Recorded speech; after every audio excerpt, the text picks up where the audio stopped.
நாம தினமும் காலையில எழுந்த உடனே பாத்தீங்கன்னா உடைகளுக்கு பொருத்தமா கண்ணுக்கு தெரியாத பல முகமூடிகளையும் போட்டுக்கிட்டு தான் வீட்டை விட்டு வெளியே போறோம். ம். ஆமா. உண்மைதான்.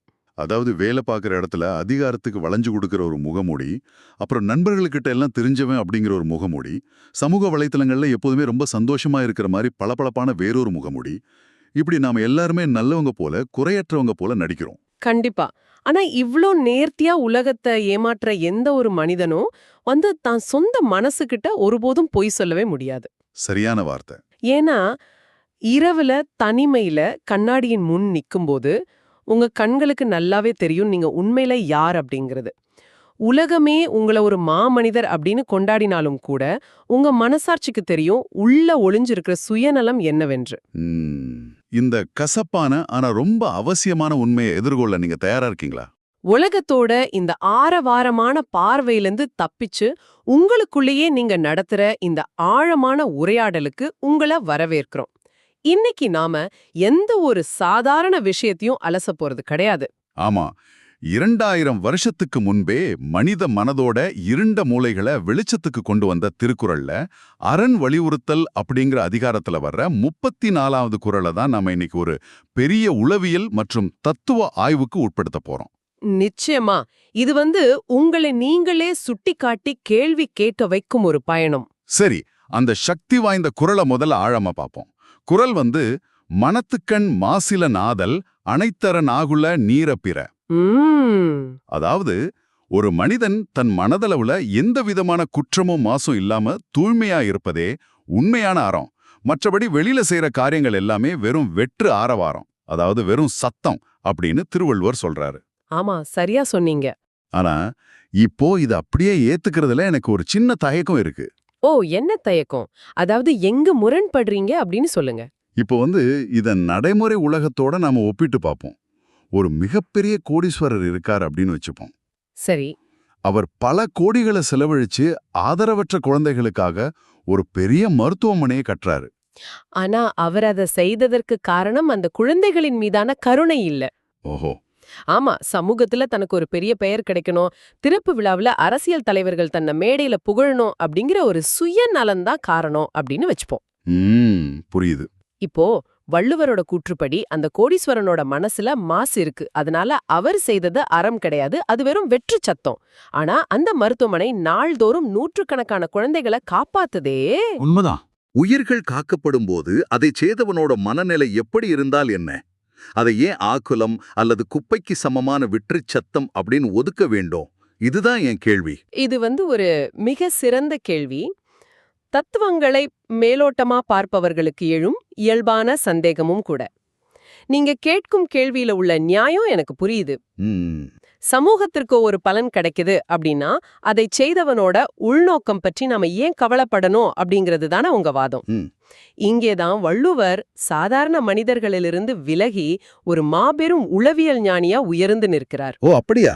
ஆமா, வள்ளுவர் இங்கே அந்த மருத்துவமனையின் செங்கற்களையோ அல்லது அது சமூகத்திற்கு செய்யும் பயனையோ குறைத்து மதிப்பிடவில்லை. அவர் இங்கே பேசுறது அறம் அப்படிங்கறத பத்தி. சரி. அறம் அப்படிங்கிறது வெறும் சமூக பரிவர்த்தனை கிடையாது, அது மனித ஆன்மாவின் விடுதலை. ஒரு நிமிஷம், ஆன்மாவின் விடுதலையா? இதற்கும் ஒரு மருத்துவமனை கட்டுவதற்கும் என்ன சம்பந்தம்? இதை இன்னும் கொஞ்சம் விளக்கமா சொல்ல முடியுமா? கண்டிப்பா. இப்போ அந்த கோடீஸ்வரர் மருத்துவமனை கட்டினார், சரி. ஆனா அதற்கு கைமாற அவர் என்ன எதிர்பார்க்கிறார்? மக்களின் புகழ்ச்சியை. ஆமா, கரெக்ட். நாளைக்கு அந்த மக்கள் அவரை புகழ தவறினாலோ அல்லது வேறு ஒருவரை அவரை விட அதிகமா புகழ்ந்தாலோ அந்த கோடீஸ்வரரின் மனம் என்ன பாடுபடும்? கண்டிப்பா ஏமாற்றம் அடையும். அது பொறாமையில் வேகும், கோபத்தில் கொந்தளிக்கும், தனக்கு உரிய அங்கீகாரம் கிடைக்கவில்லையே அப்படின்னு உறக்கத்தை தொலைக்கும். வெளியில அவர் ஒரு தர்ம பிரபுவா தெரிஞ்சாலோ உள்ளே அவர் மற்றவர்களின் பாராட்டுக்காக கையேந்தும் ஒரு அடிமை. வாவ், ஆழமான சிந்தனை. அந்த மனம் எப்படி நிம்மதியா இருக்கும்? உண்மையான அறம் என்பது ஒருவனை சுதந்திரமானவனா மாற்ற வேண்டும். எதையும் எதிர்பார்க்காம மன தூய்மையோடு ஒருவன் செய்யும் சிறு செயல் அவனை நிம்மதியா தூங்க வைக்கும். சரிதான். ஆனா எதிர்பார்ப்போடு செய்யப்படும் மாபெரும் செயல்கள் அவனுக்கு மன அழுத்தத்தை மட்டுமே பரிசா தரும். அதனால விளைவு நல்லதா இருந்தாலும் அதை செய்தவனுக்கு அது வெறும் ஆகுல சத்தம், அதாவது அவனது அகங்காரத்தின் கூச்சல் அப்படின்னு வள்ளுவர் சொல்றார். ஓ, இப்ப ரொம்ப தெளிவா புரியுது. அறம் அப்படிங்கிறது அடுத்தவங்களுக்கு நாம என்ன கொடுக்கறோம் அப்படிங்கறதுல இல்ல, அந்த செயலின் மூலம் நாம நம்மிலிருந்து என்னவாக மாறுகிறோம் அப்படிங்கறதுல இருக்கு. மிகச் சரியான புரிதல். இதனை இப்படி பார்க்கலாமா? வெளியில மிக அழகா பளபளப்பா விலைமதிப்பற்ற வைரங்கள் பதிக்கப்பட்ட ஒரு தங்கக் கிண்ணம் இருக்கு. ஆனா அந்த கிண்ணத்தின் உள்ளே கொடிய விஷம் நிரப்பி வைக்கப்பட்டிருக்கு. ம், அந்த தங்கக் கிண்ணத்தால யாருக்கு என்ன பயன்? வெளியில உள்ள பளபளப்பு மனிதன் உலகுக்கு காட்டும் நல்லவன் அப்படிங்கிற பிம்பம். உள்ளே இருக்கிற விஷம் அவனோட சுயநலமும் புகழ்ச்சிக்கான ஏக்கமும். சரியா? மிக அருமையான ஒப்பீடு. அதைவிட முக்கியமா, அந்த தங்கக் கிண்ணத்துல உள்ள விஷத்தை மறைக்க அவன் படும் பாட்ட சற்று யோசிச்சு பாருங்க. ஆமா, அது ரொம்ப கஷ்டமான விஷயம்தானே. உள்ள இருப்பதை யாரும் பார்த்துவிடக்கூடாது அப்படிங்கிறதுக்காக அவன் தொடர்ந்து அந்த கிண்ணத்தின் வெளிப்பகுதியை துடைச்சி மெருகேற்றிக் கொண்டே இருக்க வேண்டும். இது எவ்வளோ பெரிய மன உளைச்சல். கண்டிப்பா. இதேதான் புகழ்பெற்ற ஸ்விஸ் மனநல மருத்துவர் கார்ல் யுங் மிக தெளிவா விளக்குகிறார். ஒவ்வொரு மனிதனுக்குள்ளும் ஒரு நிழல் மனம் அல்லது இருண்ட பக்கம் இருக்கு அப்படின்னு அவர் சொல்றார். ஒரு நிமிஷம், இந்த இருண்ட பக்கம் அப்படின்னா என்ன? நாம எல்லோருமே கெட்டவர்கள் அப்படின்னு கார்ல் யுங் சொல்றாரா? அப்படி கிடையாது. மனிதனோட அடக்கப்பட்ட ஆசைகள், கோபங்கள், பொறாமைகள், சுயநலங்கள் ஆகியவற்றின் தொகுப்பு தான் அந்த நிழல் மனம். சமூகம் நம்மை புறக்கணித்து விடுமோ அப்படிங்கிற பயத்துல நம்ம இந்த எண்ணங்களை மூடி மறைத்து வெளியில மிகவும் நல்லவர்கள் போல புன்னகைக்கிறோம். ஆனா உள்ளே இருக்கிற அந்த எண்ணங்களை நாம சுத்தம் செய்யல, மாறா அவற்றை ஆழமா புதைக்கிறோம். கொஞ்சம் பொறுங்க, இது எனக்கு சரியா படல. அந்த தீய எண்ணங்களை மறைப்பது ஒரு வகையில நல்லது தானே? எப்படி சொல்றீங்க? இப்போ எனக்கு என் மேல அதிகாரியின் மீது கோபம் வருது, அவரை அடிக்க வேண்டும் அப்படின்னு தோணுது. ஆனா நான் நாகரிகமா அதை கட்டுப்படுத்திக்கிறேன். இப்படி ஒவ்வொருவரும் தங்களுக்குள் எழும் இருண்ட எண்ணங்களை செயல்படுத்தாம மறைப்பதால் தானே சமூகம் அமைதியா இயங்குது. இதை ஏன் கார்ல் யுங் தவறு என்கிறார்? நீங்க சொல்றது தற்காலிகமான சமூக ஒழுங்குக்கு சரி. ஆனா உளவியல் ரீதியா அது ஒரு எரிமலைக்கு மேல் வீடு கட்டுவதற்கு சமம். ஓ, நீங்க அந்த எண்ணங்களை முழுமையா புரிந்து கொண்டு விடுவிக்கவில்லை, வெறுமனே அழுத்தி வைக்கிறீங்க. ஒரு சுருளை, அதாவது ஸ்ப்ரிங்க நீங்க எவ்வளவு தூரம் மூர்க்கமா அழுத்துறீங்களோ அது அவ்வளவு வலிமையோட உள்ளே சக்தியை சேகரித்து வச்சுக்கும். ஆமா, விட்டா வேகமா அடிக்கும். அதேதான். என்றாவது ஒரு நாள் உங்கள் கை நழுவும் போது அது உங்கள் முகத்திலேயே பலமா தாக்கும். வெளியில மிகப்பெரிய தொண்டு நிறுவனங்களை நடத்துபவர்கள், எப்போதும் சிரிச்சுக்கிட்டே இருப்பவர்கள், திடீரென ஒரு நாள் தங்கள் குடும்பத்தாரிடம் மிக கொடூரமா நடந்து கொள்வதையோ அல்லது பெரும் குற்றங்களில் ஈடுபடுவதையோ நம்ம செய்திகள்ல பாக்குறோம் இல்லையா? ஆமா, நிறைய பார்த்திருக்கோம். அதற்கு காரணம் இதுதான். அவர்கள் மனதின் மாசை சுத்தம் செய்யல, அந்த தங்க கிண்ணத்திற்குள் விஷத்தை வச்சு மூடி வைத்திருக்கிறார்கள்.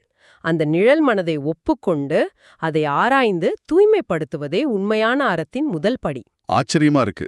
அப்படியென்றால் நாம உலகை ஏமாற்றுவதா நினைச்சுக்கிட்டு நிஜத்துல நாமையே ஏமாற்றிக் கொள்கிறோம். இது எவ்வளவு பெரிய முரண்பாடு. நிச்சயமா. வெளியில நல்லவர் போல் காட்டிக்கொள்ள நாம தினமும் செலவிடும் அந்த அதீத ஆற்றலை உள்ளே மனதை சுத்தம் செய்ய பயன்படுத்தினால் நம் வாழ்க்கையே மாறிவிடும் இல்லையா? ஆனா எனக்கு ஒரு கேள்வி. இது ஏதோ ஒரு குறிப்பிட்ட காலத்துக்கோ அல்லது தமிழ் சமூகத்துக்கோ மட்டும் சொந்தமான தத்துவமா தெரியலையே. மனித மனம் உலகம் முழுவதுமே ஒரே மாதிரி தானே செயல்படுது? கண்டிப்பா. இது மனித குலத்தின் உலகளாவிய பிரச்சனை. அதனால்தான் காலங்களை கடந்தும் கண்டங்களை கடந்தும் பல தத்துவஞானிகள் இதே உண்மைய பலவிதமா பேசியிருக்காங்க.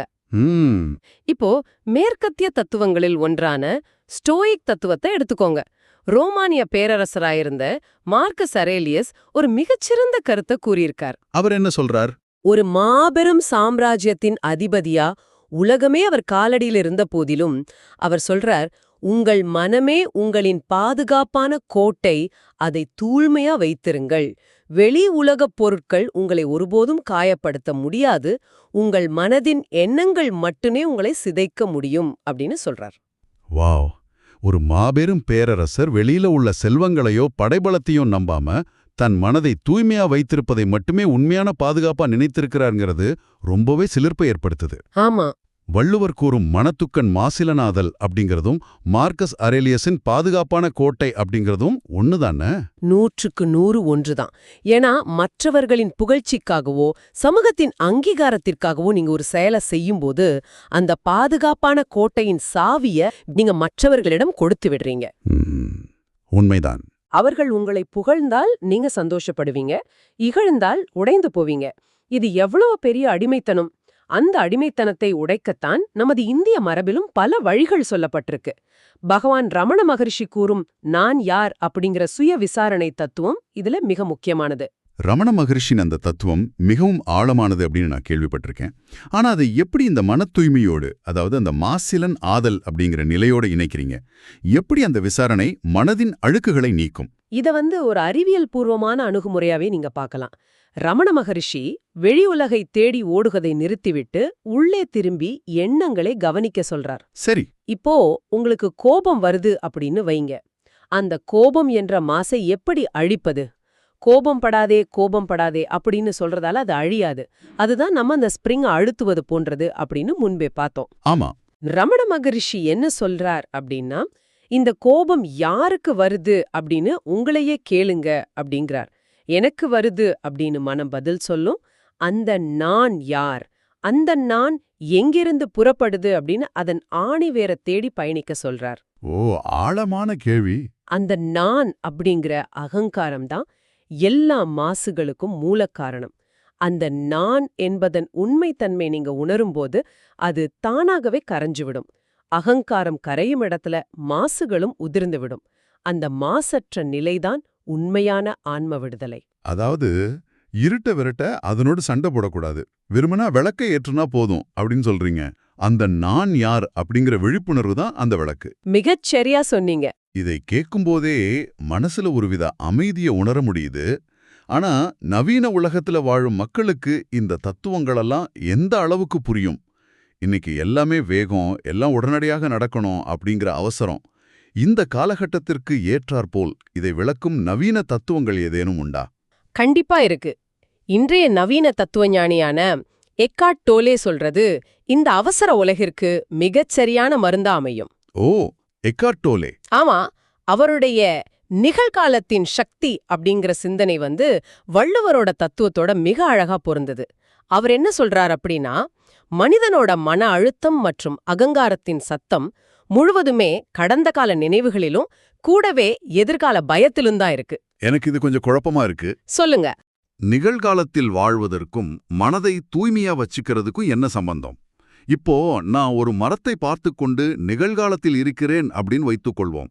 அதனால என் மனதில் உள்ள பொறாமையோ கோபமோ எப்படி சுத்தமாகும்? அந்த எங்கு முறைய, அதாவது மெக்கானிசத்தை நீங்க சரியா புரிஞ்சுக்கல. உங்களுக்கு ஒருவரின் மீது பொறாமை இருக்கு அப்படின்னா அதற்கு காரணம் என்ன? நீங்க உங்களோட கடந்த கால தோல்வியையோ அல்லது எதிர்காலத்துல நீங்க எப்படி வாழ வேண்டும் அப்படிங்கிற கற்பனையையோ அந்த நபரோட தற்போதைய நிலையோடு ஒப்பிட்டு பாக்குறீங்க. ஆமா. கடந்த காலமும் எதிர்காலமும் தான் உங்கள் அகங்காரத்திற்கு உணவு. அவை இல்லாமல் அகங்காரத்தால் உயிர் வாழ முடியாது. நீங்க முழுமையான விழிப்புணர்வோடு இந்த நொடியில, அதாவது நீங்க சொன்னது போல அந்த மரத்தை முழுமையா உற்று நோக்கும் அந்த ஒரே ஒரு நொடியில அங்கு கடந்த காலமும் இல்லை, எதிர்காலமும் இல்லை. ஆமா, அந்த நொடி மட்டும்தான் இருக்கு. அங்கே இருப்பது வெறுமனே உயிர்ப்பு மட்டுமே. அங்கே அகங்காரம் மூச்சு திணறி இறந்து விடுகிறது. அகங்காரம் இல்லாத அந்த நொடியில எந்த விதமான மாசும் உங்கள் மனசுல இருக்க முடியாது. வள்ளுவர் கூறும் அந்த மாசிலன் ஆதல் அப்படிங்கிற நிலையை அடைய எக்கார்ட் டோலே கூறும் இந்த நிகழ்கால விழிப்புணர்வு ஒரு மிகச்சிறந்த கருவி. வாவ், இது உண்மையிலேயே திகைக்க வைக்குது. அப்படியானால் மன தூய்மை அப்படிங்கிறது ஏதோ மற்றவர்கள் நம்மை பாராட்ட வேண்டும் என்பதற்காக பின்பற்றும் ஒரு செயற்கையான ஒழுக்க கோட்பாடு கிடையாது. அது மனித மனம் அடையும் மிக உயர்ந்த ஆன்மீக நிலை. இதை எப்படி புரிந்து கொள்வது? ஆமா, நீங்க ஆன்மீகத்தின் ஆழத்திற்கு செல்ல செல்ல இது உங்களுக்கு நல்லா புரியும். தன்னை அறிதலும் முழுமையான சரணடைதலும் தான் ஆன்மீகத்தின் உச்சம். ஒரு மனிதன் எப்போது பிரபஞ்ச சக்தியோடு அல்லது இறைவனோடு ஒன்றர கலக்க முடியும்? எப்போது முடியும்? அவனுக்குள் இருக்கும் நான் அப்படிங்கிற எல்லைகள் அழியும்போது மட்டுமே. மனசுல சுயநலம், எதிர்பார்ப்பு அப்படிங்கிற அழுக்குகள் இருக்கும் வரை உங்கள் மனம் ஒரு மூடிய பாத்திரமாகவே இருக்கும். அந்த மாசுகள் அழிந்து அகங்காரம் கரையும் போதுதான் மனம் ஒரு தெளிவான கண்ணாடியா மாறுது. அந்த தெளிவான கண்ணாடியில முழு பிரபஞ்சமும் பிரதிபலிக்கும். மனதின் அழுக்குகள் இருக்கும் வரை இறை சக்தியோ அல்லது பேரமைதியோ உங்களுக்குள் நுழைய இடமே இல்லை. எல்லாம் சரிதான். இது கேட்பதற்கு மிகவும் ஆழமா இருக்கு. தத்துவ ரீதியாகவும் ஆன்மீக ரீதியாகவும் இது எவ்வளவு உயர்ந்த நிலை அப்படின்னு என்னால முழுமையா உணர முடிகிறது. ஆமா. ஆனா நாம இப்போ யதார்த்தத்துக்கு வருவோம். இந்த உரையாடலை இப்போது கேட்டுக்கொண்டிருக்கும் ஒருவர் தினமும் போக்குவரத்து நெரிசல்ல பல மணி நேரம் போராடி வேலை பார்க்குற இடத்துல 100 வகையான நெருக்கடிகளை சந்திச்சு மாத கடைசியில் கடன்களை எப்படி அடைப்பது அப்படிங்கிற மன அழுத்தத்தோடு குடும்ப பொறுப்புகளை சுமக்கும் ஒரு சாதாரண மனிதன். அவர் தன் அன்றாட போராட்டங்களுக்கு நடுவில் இந்த மாசிலன் ஆதல் அப்படிங்கிற முழுமையான மன அமைதியை எப்படி அடைவது? இதை சாத்தியப்படுத்த எளிய நடைமுறை வழிகள் ஏதேனும் உண்டா?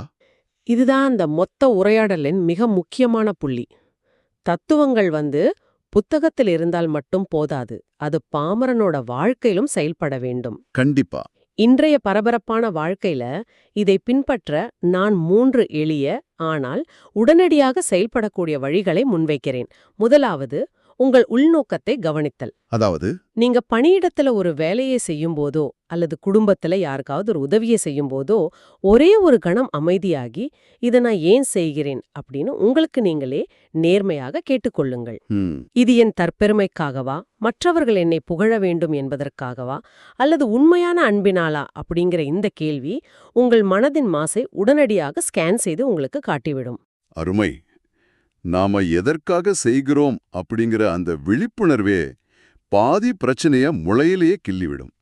இது செய்வது மிகவும் சுலபமும் கூட. இப்போ இரண்டாவது வழி என்ன? இரண்டாவது, பழைய கசப்புகளை மனதிலிருந்து விடுவித்தல். இன்னைக்கு பலருக்கும் மனச்சோர்வு வருவதற்கு முக்கிய காரணம் மற்றவர்கள் மீது அவர்கள் பல வருடங்களாக சுமந்து திரியும் கோபத்தாலும் வன்மத்தாலும் தான். உண்மைதான். அந்த வன்மம் அப்படிங்கிறது நம் மனதிற்குள் நாமே வைத்துக் கொண்டிருக்கும் எரியும் நெருப்புத்தணல். எதிரியை காயப்படுத்தும் அப்படின்னு நினைச்சுக்கிட்டு நீங்க உங்க கையில ஒரு நெருப்பு துண்டை பிடிச்சுக்கிட்டு இருக்கீங்க. அது உங்களைத்தான் சுடும். ஆமா. அந்த மாசுகளை மனதிலிருந்து அகற்றி விடுங்கள். மற்றவர்களை மன்னிப்பது அவர்கள் செய்த தவறை நியாயப்படுத்துவதற்காக இல்ல, உங்கள் மனதின் அறத்தை, தூய்மையை காப்பாற்றிக் கொள்ள. உங்கள் மனம் ஒரு குப்பை தொட்டி கிடையாது, மற்றவர்களின் தவறுகளை அதில் சேமித்து வைப்பதற்கு. இது பலரின் கண்களை திறக்கும் ஒரு விஷயம். மன்னிப்பது நமக்காகவே என்பது மிகச்சிறந்த பார்வை. மனதை காயப்படுத்தியவர்களை மன்னித்து கடந்து செல்வதுதான் உண்மையான சுதந்திரம். சரி, மூன்றாவது வழி. மூன்றாவது மற்றும் மிக சக்தி வாய்ந்த கருவி தினசரி மௌனம். தினமும் காலையில எழுந்தவுடனோ அல்லது தூங்கச் செல்வதற்கு முன்போ வெறும் 5 நிமிடம் உங்கள் அலைபேசியை தள்ளி வச்சுட்டு அமைதியா உட்காருங்க. தியானம் பண்ணணுமா? தியானம் செய்ய வேண்டாம், மந்திரம் சொல்ல வேண்டாம். உங்கள் மனசுல ஓடும் எண்ணங்களை இது சரி, இது தவறு அப்படின்னு எடை போடாம வெறுமனே கவனியுங்கள். அந்த மௌனம் நாள் முழுதும் உங்கள் மனசுல சேர்ந்த குப்பைகளை சுத்தம் செய்யும் ஒரு அபாரமான கருவி. அந்த 5 நிமிடங்களில் நீங்க உங்களை எந்த தீர்ப்பும் இன்றி அமைதியாக கவனிக்கும்போது மனதின் அழுக்குகள் தானாகவே கரையத் தொடங்கும். ஆக உண்மையான அறம் அப்படிங்கிறது ஏதோ ஒரு பெரிய கோவிலுக்கு போவதிலோ வெளியில 10,000 பேருக்கு அன்னதானம் கொடுத்துவிட்டு அதை விளம்பரம் செய்வதிலோ இல்லை. கண்டிப்பா இல்ல. தினமும் நீங்கள் உங்கள் மனசாட்சிக்கு விரோதமா எதுவும் செய்யல அப்படிங்கிற குற்ற உணர்ச்சி இல்லாம இருப்பதே உண்மையான அறம். எந்த எதிர்பார்ப்பும் இல்லாம ஒருவருக்கு உதிர்க்கும் சிறு புன்னகை கூட ஒரு பெரிய அறம்தான். மிக சரி. வெளியுலகை நோக்கிய பயணத்தை நிறுத்திவிட்டு நம் உள்ளே நாம பயணிக்க வேண்டிய நேரம் இது. இதைவிட சிறப்பா திருக்குறளை நடைமுறை வாழ்க்கையோடு இணைக்க முடியாது. மிக துல்லியமா சொன்னீங்க. வெளியுலகம் உங்கள் செயல்களை மட்டுமே மதிப்பிடும், ஆனா பிரபஞ்சம் உங்கள் மனதின் அதிர்வுகளை மட்டுமே உணரும். மனம் சுத்தமா இருந்தா நீங்க பார்க்கும் உலகமே அழகா மாறும். இது ஏதோ ஒரு மாயாஜாலமோ கட்டாயப்படுத்தப்பட்ட விதியோ கிடையாது. இது உங்களை நீங்களே விடுவித்துக் கொள்ளும் ஒரு ஆழமான உளவியல் உண்மை. இந்த ஆழமான உண்மையை உங்களுக்குள் சிறிது நேரம் அசைபோடுங்கள். அந்த மௌனம் உங்களுக்கு பல பதில்களைத் தரும். ஆனா இந்த உரையாடலை முடிப்பதற்கு முன் முற்றிலும் மாறுபட்ட ஒரு கேள்வியை நான் உங்கள் முன் வைக்க விரும்புகிறேன். சொல்லுங்க. நாம இதுவரை மனத் தூய்மை, எதிர்பார்ப்புகள் இல்லாத நிலை, அகங்காரம் இல்லாத நிலை பற்றி பேசணும். ஆனா சற்றே யோசிச்சு பாருங்க, முழுமையான மனத் தூய்மை என்பது சுயநலமோ ஆசையோ சிறிதும் இல்லாத நிலை அப்படின்னா மனிதனின் இலக்குகள், அவனது லட்சியங்கள் எல்லாமே ஒரு விதத்துல சுயநலம் தானே? ஒரு நல்ல கேள்வி. இன்னைக்கு உலகத்துல உள்ள அத்தனை மனிதர்களும் ஒரே இரவில் இந்த மாசிலன் அப்படிங்கிற குற்றமற்ற நிலையை அடைந்து விட்டால் அடுத்த நாள் காலை மனிதகுலம் செயல்படுமா? புதிய கண்டுபிடிப்புகள் நடக்குமா? அல்லது எல்லாமே முற்று பெற்று விடுமா? இது ரொம்ப சிந்திக்க வேண்டிய விஷயம். ஆமா, மனிதனின் முன்னேற்றத்திற்கே ஒரு சிறிய அளவிலான அகங்காரமோ அதிருப்தியும் தேவைதானோ? மனதின் மாசுகளே மனித குலத்தை இயக்குகின்றனவா? இந்த முரண்பாட்டை பற்றி இன்று இரவு தனிமையில் சிந்தித்து பாருங்கள். இவ்வளவு நேரம் கேட்டதுக்கு ரொம்ப நன்றி. இந்த Tamil voice reads channel monetisation இல்லாம தான் நடக்குது. ஆமா, உம்மா ஆடியோ கொத்துகளும் உங்களுக்கு பயன் தருது என்று நினைத்தால் இந்த முயற்சி தொடர்ந்து போக உங்க ஆதரவு மிகவும் உதவும். என்னுடைய இந்த முயற்சிக்கு நன்கொடை அளிக்க விருப்பம் இருந்தால் டிஸ்கிரிப்ஷன்ல கொடுக்கப்பட்டுள்ள UPI ID மூலம் வழங்கலாம். உங்களால் முடிந்த அளவு போதும். சிறிய ஆதரவும் பெரிய உதவிதான். இந்த வீடியோ உங்களுக்கு பயனுள்ளதாக இருந்தால் சப்ஸ்கிரைப் பண்ணுங்க, மற்றவர்களுக்கும் பகிர்ந்து கொள்ளுங்கள். கண்டிப்பா இந்த கருத்துக்கள் அவர்களுக்கும் தேவையாக இருக்கலாம். லைக் பண்ணுங்க. உங்க கருத்துக்களை கமெண்ட்ல பகிருங்கள். மனப்பூர்வமான நன்றி. வணக்கம்.